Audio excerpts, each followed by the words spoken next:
nous de no je tlen no kokota mayin asidanoa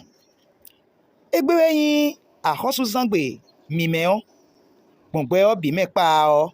plisu sentole no flin yae mehleto gbe obiton jikaka boku do akluzudie azan dokpo elojen me dosin gobobioku bodo emikundo nunadiwe gbede ole no so bododo nuya jesu besin ahosu zangbe mimeo soyi akluno zangbe enoflin fonsinku jesu ton eo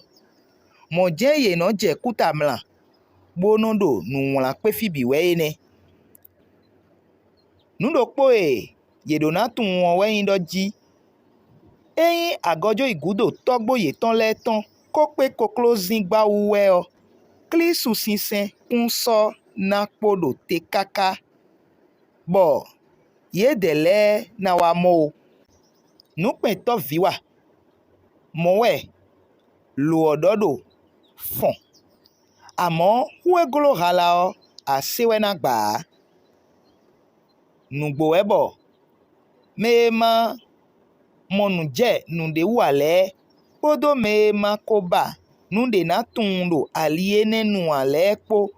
na sonu wala yenele do monu gena àmọ́ me na so nu edowe klisu sento tite ngbele deo bo jeledo edowe yedele de nelewu podo aika mime pole bina modoji ekunsi hujele asado kewo jesu do iwenye alio boyin nugbo boka leyin gbe o mede busi hu itogon nyeme voa jan ta wene hikame aizen yewo yo ma fongwe meton nu egbetole bi dona kambio yede odie eka inu gbodowe ede olo mi kudo nu kika wete wo hunsa asofin dadoto eno je kweto ume